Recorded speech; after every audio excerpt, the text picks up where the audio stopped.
this press conference and hear what he has to say. Here he is, Governor Martin O'Malley. He's pretty good at this. I don't need to be the weatherman. He could do that. That's all right. Let's just begin. All right, so here we go. Want to give you the 5 o'clock update. We just had a briefing from the National Weather Service, and it would appear that the Hurricane Sandy is actually picking up not only strength as she approaches landfall, but also picking up speed. So the bad news is that the storm is becoming stronger in her center with 90-mile-an-hour winds. The good news is that she's moving faster. Will reach landfall, I think, between the current estimates are between 8 and 10 p.m. And the hope would be that she continues to move fast and moves on from Maryland and passes over without stopping and hanging out and beating on us for 24 or 36 hours. We currently have 75,000 outages in Maryland, and that number will climb.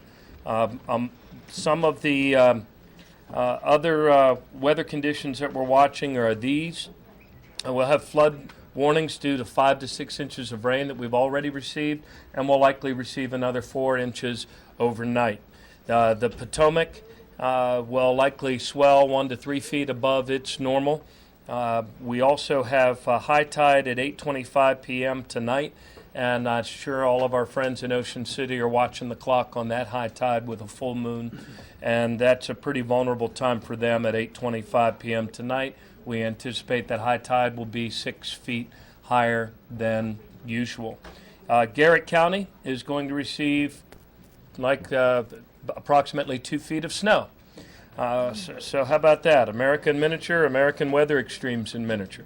And there will no doubt be river and stream floodings that we'll all be dealing with for the next few days, several days likely, as this storm moves up into the Susquehanna. A few other updates. We mentioned before that early voting for tomorrow is canceled, so we will do our best to get back to you on how we might reschedule those hours or the day that we lose on early voting tomorrow. A few other key closures involve our bridges. The Preston Lane Bridge, better known to most of you as the Bay Bridge. The Bay Bridge is closed. The Haddam Bridge in Hartford County over the Susquehanna, also closed. The Key Bridge over 695 in Baltimore is now also closed. The Tidings Bridge is not closed. Tidings is still open, so they're kind of right on the bubble right now. The Nice Bridge and Thomas Johnson, as well as Tidings, all under wind advisories. Tomorrow, Amtrak has canceled service for the entire Northeast Corridor, and we will not be operating any of the various WMATA Metro or MTA Metro services tomorrow. All of the buses, our bus service, will not be operating tomorrow. Light rail will be closed. MARC trains will be closed. And also the WMATA bus is not operating today. MVA branches, Veep stations closed Monday. Parrot Transit will also not be operating tomorrow. We have 36 shelters open statewide. 36 of them operated by local jurisdictions, 4 of them by the state. I really want to thank the following businesses who have contributed food to make sure that we can accommodate people comfortably, and they are Wawa, Sam's Club, and Food Lion. So thank you, Wawa, thank you, Sam's Club, and thank you, Food Lion. There are no reports currently for critical infrastructure damage, and we'll be continuing to monitor that through the night. So, in conclusion, 75,000 outages so far. The storm is likely to make landfall sooner than we had thought because she is picking up speed along with picking up intensity. And we expect landfall in New Jersey, Steve, correct me if I'm wrong, somewhere between 8 and 10 p.m. Probably more like 8. Okay, more like 8 p.m. And then the storm will make its way across Maryland. So this is still a very violent and dangerous storm. We all need to act responsibly in order to minimize the potential for loss of life. This storm has already taken a lot of lives in the Caribbean, and now it's moving back onto land here in the United States in our most densely populated area. So please stay indoors. We're not trying to scare anyone, but we are being honest. This is a very, very dangerous storm, and you need to stay indoors. One incident I wanted to update you on in Crisfield. Some of you go to the Millard Taws Clam Bake in the summer. On your way down there to your right, as you're walking into the parking lot, there is a housing community there called Summers Cove. And with the tidal surge that came up in the last couple of hours, it raised the water levels such that there's about 3 feet of water spread all over the ground floors there of Summers Cove. So various assets from the volunteer fire department to George Johnson's here with us, to the DNR, police and their water assets are removing people from there.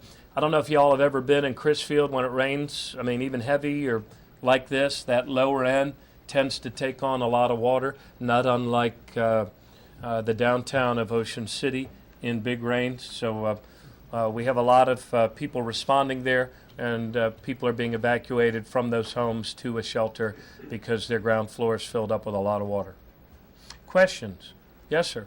Height of the storm will be hitting at night. Any special concerns because of that? The height of the storm hitting at night, any special concerns? Well, I think we're more likely at all to be indoors then. So in one sense, I think that's probably good. We can't go out really to repair anything, whether the power's knocked out in the middle of the night or whether it's in the middle of the day. The key factor that determines whether or not we're able to send the utility crews out there is the wind. And so, I mean, this is a night to kind of hunker down and to be mindful of just what dangerous conditions we're under. Other questions?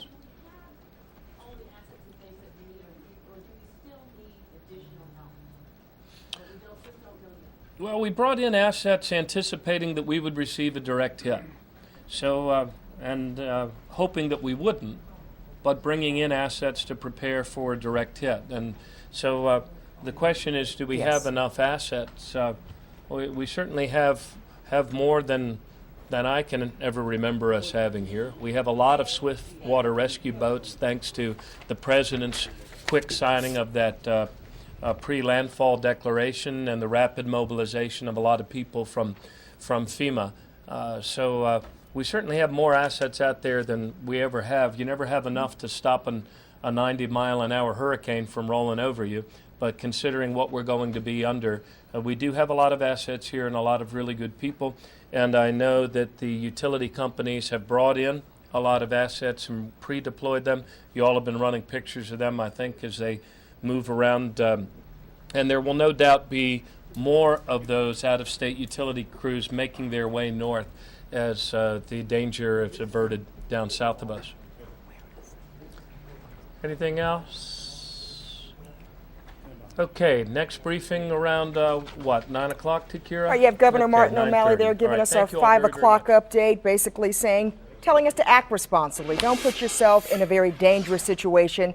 Storm in the center, moving fast. Landfall, as we were talking about earlier, about 8 o'clock tonight. Major concerns of extreme flooding. So we want people to be very, very careful. And they had to rescue some folks in the Crisfield area, about 100. That is really low lying. 75,000 out without power actually right now. up Is to that what you have? close to, let me see, pull that number up for you, close to 50,000 folks without power.